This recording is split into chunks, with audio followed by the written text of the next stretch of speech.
She was exhausted, invisible, and a size 18 in an industry that demanded absolute perfection. When New York's most ruthless syndicate boss demanded to know what she wanted most in the world, she smirked and joked, a day off. 12 hours later, a solid titanium American Express Centurion card arrived at her apartment. The air inside the obsidian room always smelled heavily of seared Wagyu truffle oil and old money. Located in the deepest, most exclusive pocket of Tribeca, it was the kind of restaurant where the waitstaff were expected to look like runway models and act like ghosts. Chloe Higgins fit neither description. She was a solid size 18 with thick curves, a sharp tongue, and a permanent ache in her lower back. Her manager, a draconian woman named Claire, never missed an opportunity to remind Chloe that she was a visual anomaly in their high-end establishment. "Tuck your blouse in, Chloe," Claire would hiss, trailing her like a hawk. "We sell elegance here, not comfort. Try to take up less space." But Chloe took up space unapologetically. She had to, surviving double shifts on her feet while carrying trays of baccarat crystal and dodging the wandering hands of Wall Street executives required a thick skin and an undeniable presence. She was invisible when they wanted a servant, but glaringly obvious when they wanted someone to belittle. It was a Tuesday night entirely unremarkable until the front doors opened and the atmospheric pressure in the dining room noticeably dropped. Gabriel Rossi had arrived. He didn't walk into a room, he possessed it. Dressed in a bespoke charcoal Brioni suit that clung perfectly to his broad shoulders, Rossi was the reputed head of the most organized, violently efficient crime syndicate on the eastern seaboard. Rumors surrounding him were whispered in back alleys and FBI boardrooms alike. He had dismantled the reigning Italian families by his 30th birthday, and he didn't leave loose ends. Accompanied by his underboss Dante and 2 other men, whose suits couldn't completely hide the bulk of their shoulder holsters, Gabriel was led immediately to the secluded corner booth. Chloe was working table 4, actively ignoring the agonizing throb in her swollen feet when she saw Toby, the newest and youngest busboy, approach Gabriel's table with a tray of water glasses and an open bottle of Opus 1 Cabernet. Toby's hands were shaking so violently they looked like they were vibrating. "Don't do it, kid." Chloe thought, her eyes widening. "Breathe." But Toby didn't breathe. His foot caught the edge of a thick Persian rug. His wrist buckled, and the tray tipped. A heavy splash of dark crimson wine rained directly onto the table, splashing across Gabriel Rossi's knee and ruining the fine wool of his trousers. The restaurant went dead silent. The faint jazz music playing through the overhead speakers suddenly felt completely inappropriate. Toby dropped to his knees, hyperventilating. I'm so sorry, sir. Oh my God, please, I'm sorry." Dante, standing near the edge of the booth, didn't say a word. He simply reached inside his tailored jacket, his eyes locked on the weeping teenager. Chloe didn't think. Instinct forged by years of protecting her younger siblings and surviving a city that chewed up the weak kicked in. She pushed her heavy frame through the dining room, stepping directly between Dante and the terrified boy on the floor. "Get a mop, Toby," Chloe ordered, her voice cutting through the deadly silence like a whip. "Now, go." Toby scrambled away, leaving Chloe standing alone in the crosshairs of New York's most dangerous men. She grabbed a thick linen napkin from the adjacent table and looked directly down at Gabriel Rossi. She didn't apologize. She didn't cower. She just evaluated the stain. "I can offer to have those dry cleaned, Mr. Rossi," Chloe said, her tone utterly flat, stripped of the fawning desperation he was undoubtedly used to. "But club soda won't fix wool, and we both know you aren't waiting around in the VIP lounge in your boxers while I scrub them." Dante stepped forward, his jaw tight. "Watch your mouth." Gabriel held up a single manicured hand. Dante froze instantly, stepping back into the shadows. Gabriel leaned back against the leather upholstery, ignoring the wine seeping into his trousers. His dark, calculating eyes swept over Chloe. He took in her flushed face, the strands of brown hair escaping her messy bun, the heavy curve of her hips, and the absolute lack of terror in her posture. "You aren't shaking," Gabriel observed softly. His voice was a rich, gravelly baritone that commanded absolute attention. "I work 60 hours a week, sir," Chloe replied, tucking her serving tray under her arm. "Fear requires a level of energy I simply don't have right now." A faint, almost imperceptible smirk tugged at the corner of Gabriel's mouth. Women usually fell into two categories around him, the ones who threw themselves at his wealth and the ones who trembled at his reputation. The plus-sized waitress, staring him down with tired, unimpressed eyes, was an entirely new species. "What's your name?" he asked. "Chloe." "Well, Chloe," Gabriel murmured, leaning slightly forward, resting his elbows on the table. The Patek Philippe watch on his wrist caught the dim candlelight. "You seem remarkably unfazed by standing in the line of fire." "I'm a big girl, Mr. Rossi," Chloe said, shifting her weight to her less painful foot. She refused to break eye contact. "It takes a hell of a lot more than a spilled drink and a dirty look to knock me off balance." Gabriel stared at her for a long, silent moment. The rest of the restaurant held its collective breath. Finally he spoke, his voice dropping an octave meant only for her. "Tell me something, Chloe," he said, his gaze piercing right through her exhaustion. "If you could have anything right now, anything in the world, what would it be?" Chloe let out a short, cynical laugh, wiping a bead of sweat from her brow. She thought about her mountain of medical debt. She thought about her mother's unpaid hospital bills. She thought about the cheap, sagging mattress waiting for her in Brooklyn. "A day off," she joked dryly, turning to walk back to the kitchens. "And maybe a nap that doesn't end in an eviction notice." She didn't look back to see Gabriel Rossi's reaction. If she had, she would have seen the syndicate boss pull out his phone, his dark eyes locked intensely on her retreating figure. Wednesday morning broke over Brooklyn with a grey, unforgiving light. Chloe groaned as her alarm clock shrieked at 6 a.m. Every joint in her body screamed in protest as she rolled over the springs of her cheap mattress, digging into her ribs. She stared at the ceiling, mentally calculating her bank balance.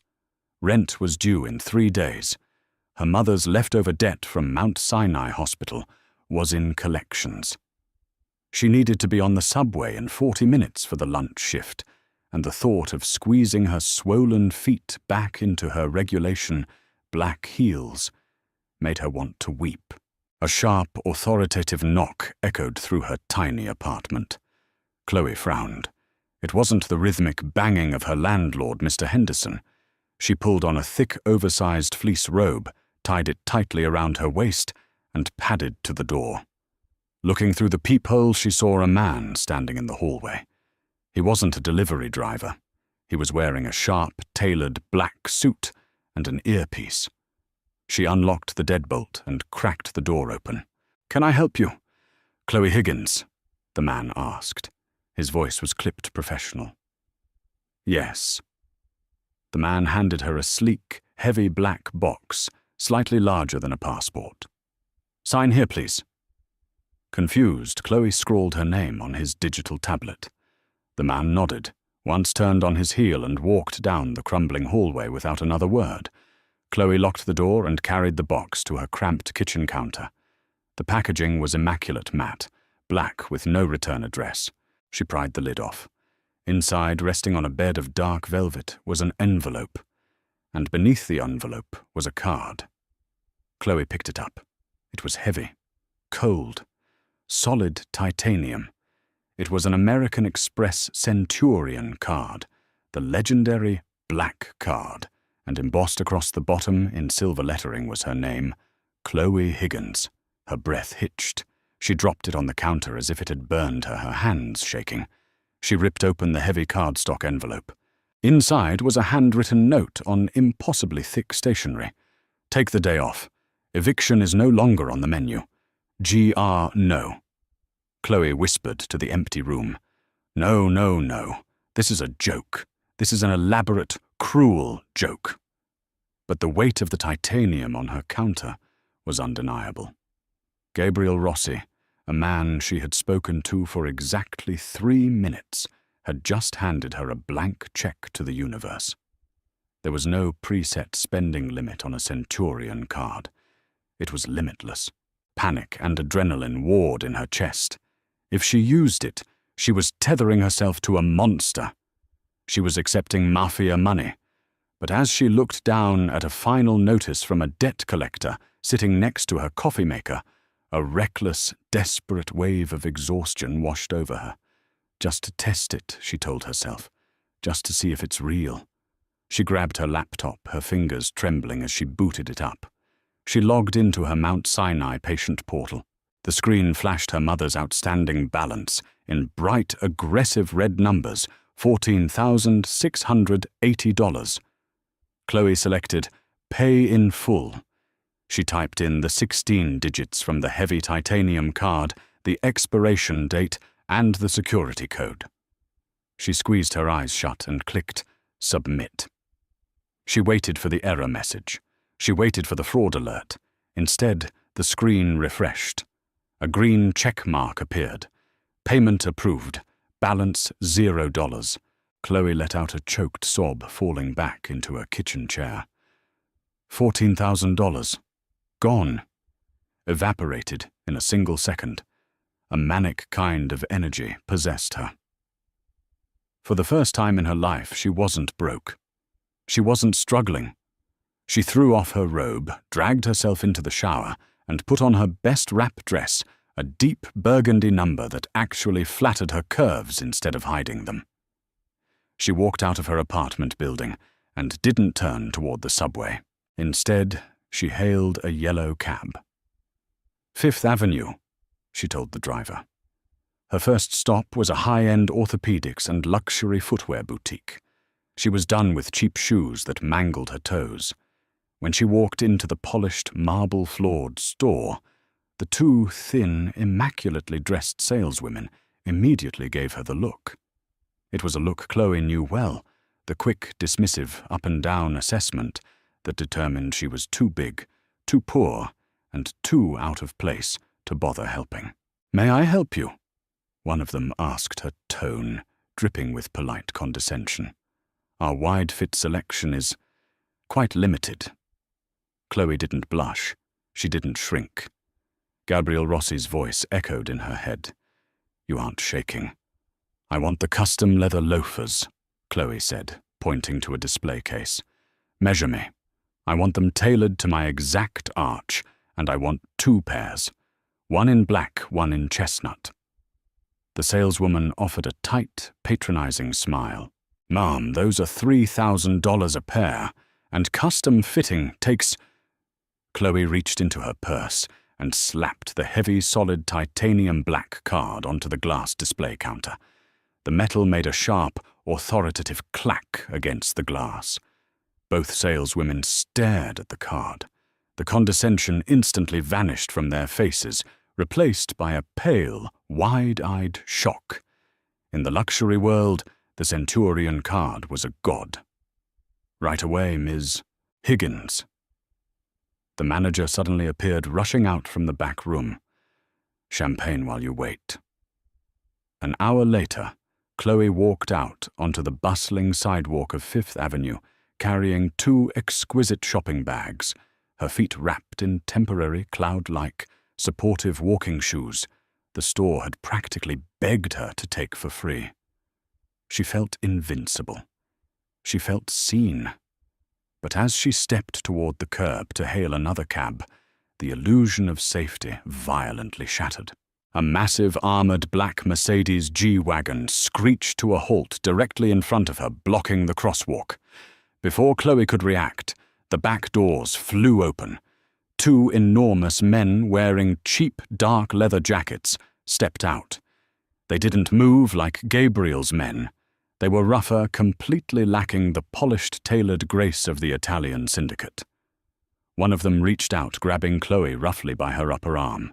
His grip was like a steel vice, biting into her flesh. "Hey, get off me!" Chloe shouted, thrashing against his weight, but she was overpowered instantly. "Quiet!" The man snarled, his voice thick with a harsh, icy Russian accent. A third man stepped out of the vehicle. He was older, with silver hair and a jagged scar cutting through his left eyebrow. He looked Chloe up and down, a cruel, mocking smile spreading across his face. "So," the older man sneered, stepping dangerously close. "Victor Volkov would like a word. We have a mole inside American Express who flags high-value transactions. Imagine our surprise when Gabriel Rossi's private, untraceable account suddenly paid off a hospital bill for a waitress in Brooklyn." Chloe's blood ran cold. The card. It was tracked. "Rossi is a machine." The Russian continued, his eyes gleaming with malicious delight as his men shoved Chloe toward the open door of the SUV. "He has no family, no wives, no weaknesses, but it seems the great Italian king finally has a soft spot." He laughed, an ugly, grating sound, looking at Chloe's fuller figure. "And a rather large one at that. Get her in the car." The black Mercedes SUV smelled of stale cigarettes and cheap cologne. Chloe was wedged between the two massive henchmen in the back seat, her wrists bound tightly with thick plastic zip ties. She stared blankly at the partition, separating them from the driver, her mind racing through a panicked blur of survival instincts. She wasn't a stranger to rough neighborhoods, but this was an entirely different stratosphere of danger. This was the Bratva. The vehicle finally lurched to a halt after what felt like an hour of sharp turns and jarring stops. The doors were yanked open, and rough hands dragged her out into the freezing air. They were in an abandoned industrial sector, surrounded by rust-streaked shipping containers and dilapidated warehouses. The smell of salt water and decaying fish told her they were somewhere near the Brooklyn Navy Yard. "Keep moving," one of the men grunted, shoving a heavy hand between her shoulder blades. They forced her inside a cavernous, dimly lit meatpacking warehouse. The air was frigid, biting through her burgundy wrap dress.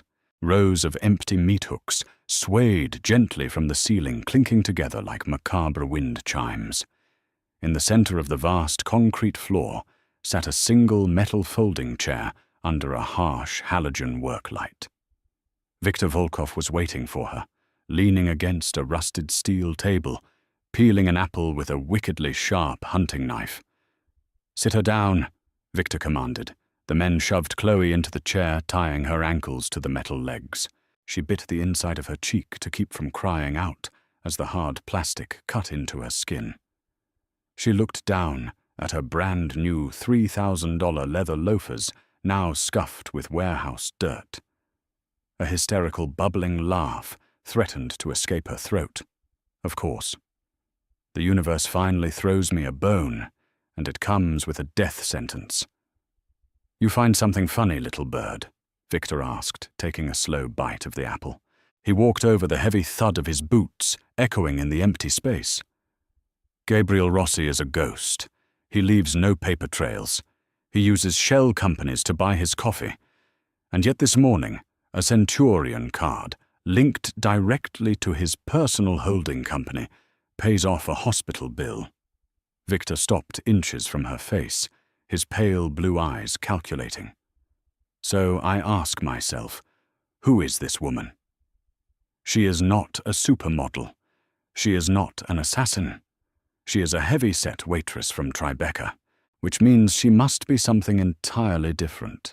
A secret wife, a beloved mistress, or perhaps you know where he is keeping the bearer bonds from the docks." Chloe took a deep, shaky breath, meeting the Russian's gaze. "You're an idiot." One of the henchmen stepped forward and backhanded her across the face. The crack echoed sharply. Chloe's head snapped to the side, the metallic taste of blood instantly blooming on her tongue. "Careful," Victor chuckled, holding up a hand to his man. "Don't break his favorite toy before we get to play." Chloe spit a mouthful of blood onto the concrete floor. She turned her eyes back to Victor, her fear crystallizing into pure, white-hot anger. "I'm not his toy. I met Gabriel Rossi for exactly 3 minutes. A kid spilled wine on him. I told him I wouldn't wash his pants. He asked what I wanted. I said a day off and he sent the card. That's it. You kidnapped a civilian over a dry cleaning dispute." Victor stared at her. Then he threw his head back and laughed, a harsh, grating sound. "A dry cleaning dispute." "You are a terrible liar, Miss Higgins. Gabriel Rossi doesn't do charity. He is a sociopath. He doesn't give limitless credit cards to women who talk back to him." "Then you clearly don't know him as well as you think you do," Chloe shot back. Victor's smile vanished. He pulled a heavy encrypted satellite phone from his coat pocket and dialed a sequence of numbers. He pressed the speaker button and set the phone on the steel table. It rang twice. Then a click. "Volkov." Gabriel Rossi's voice filled the warehouse. It wasn't angry, it wasn't raised. It was unnervingly smooth, chillingly calm, and carried the quiet promise of absolute violence.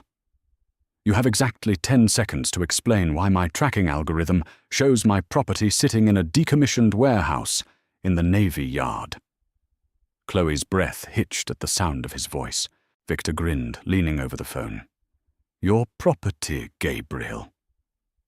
Are we talking about the titanium card or the pretty little waitress holding it?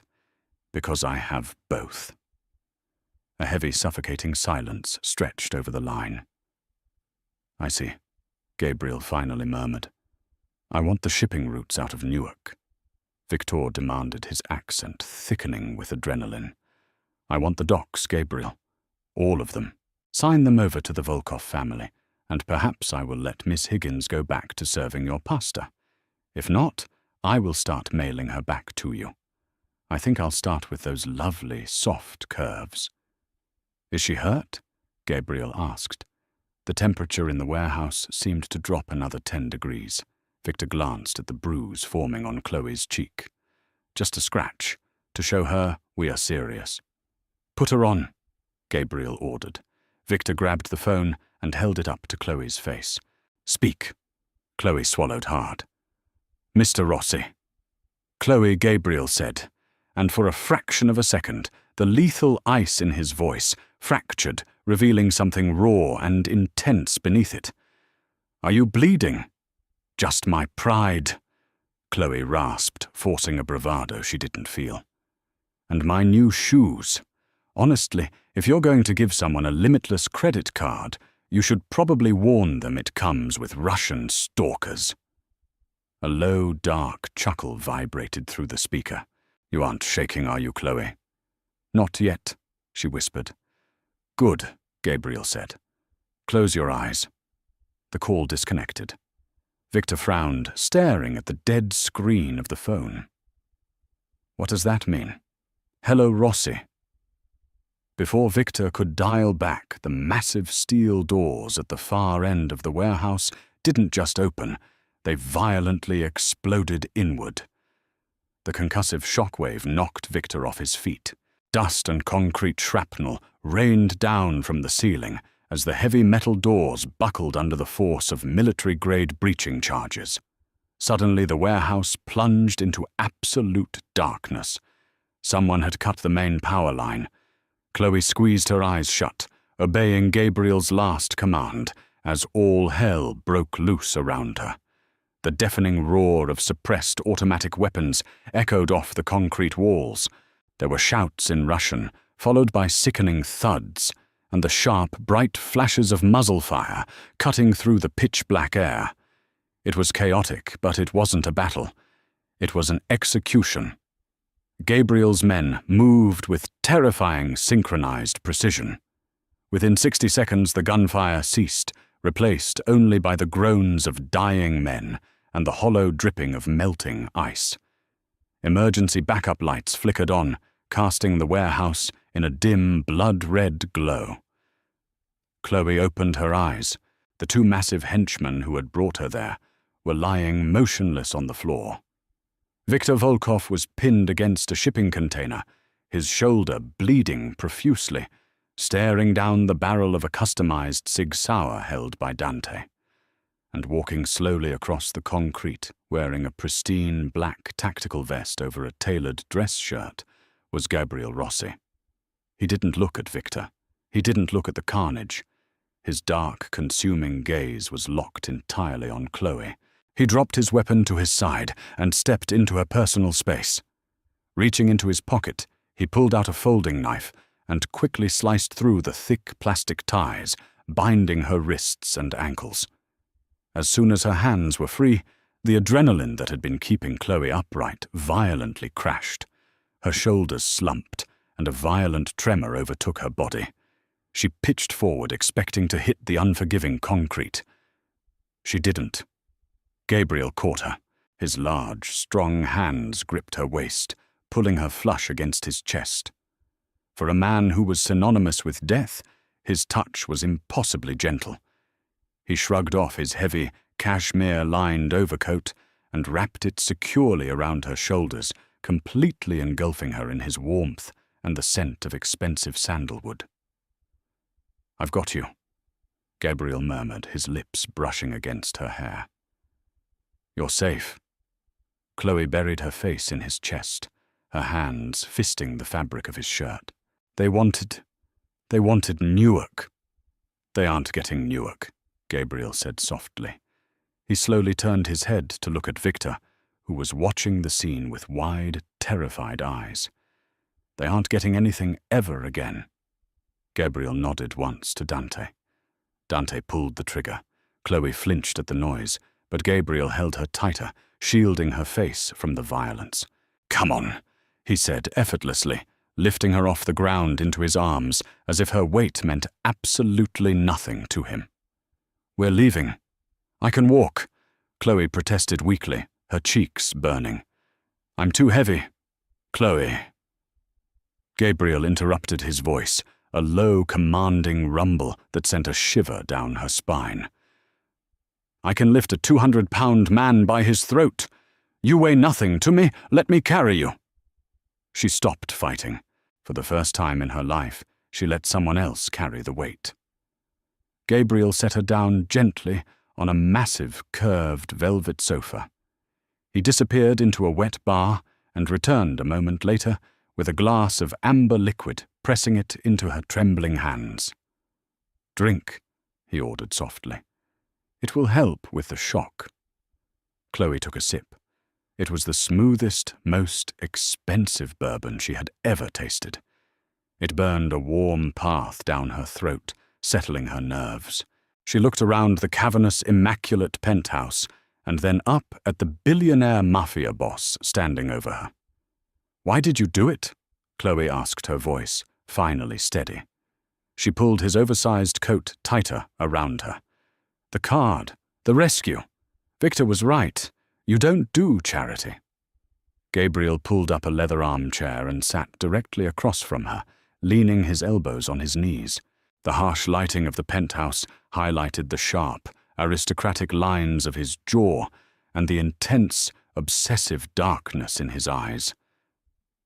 "I am surrounded by people who are terrified of me, or people who want something from me," Gabriel said slowly, his gaze tracing the curve of her jaw, lingering on the bruise the Russian had left. His jaw clenched in lingering anger before he forced himself to relax. "Every smile I see is bought. Every compliment is a calculation. And then I walked into a restaurant, and a woman who works 60 hours a week on swollen feet looked me dead in the eye and told me to clean up my own mess." Chloe blinked, stunned. "You gave me limitless money because I was rude to you." "I gave it to you because you were real," Gabriel corrected his voice, dropping to a hypnotic whisper. "You didn't shrink yourself to fit into that pathetic restaurant. You didn't make yourself small when my men stepped up to you." You took up space, Chloe. Beautiful, unapologetic space. And I suddenly realized I wanted you taking up space in my life. Chloe's heart hammered against her ribs. The way he was looking at her, it wasn't the way men usually looked at her. He wasn't fetishizing her. He wasn't settling for her. He was looking at her like she was the most valuable, magnificent thing he had ever stolen. "I can't be bought, Mr. Rossi," Chloe said, her voice shaking slightly, but her chin held high.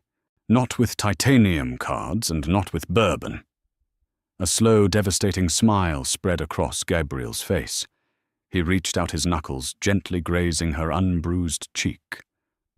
"I know," he murmured, his thumb brushing over her lower lip. "I don't want to buy you, Chloe. I want to partner with you. I want to show you the world you deserve. You've spent your entire life serving people who aren't worthy to look at you. It's time someone served you." Chloe looked into the dark, dangerous eyes of Gabriel Rossi and knew her life as a struggling waitress was permanently over. She had asked for a day off. Instead, she had been handed an empire. She leaned into his touch, a small, daring smile playing on her lips. "Well," Chloe whispered, "I suppose I'll need a new wardrobe if I'm going to be partnering with the mob." Gabriel laughed, a genuine deep sound that filled the penthouse. "Anything you want, Mayor Regina. Limitless." Wow, what an incredible journey for Chloe. From a struggling waitress to the queen of an empire, she proved that authenticity is the ultimate power.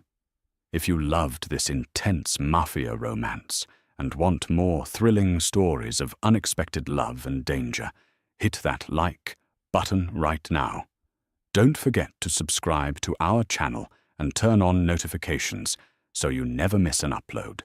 Share this video with your friends and tell us your favorite moment in the comments below.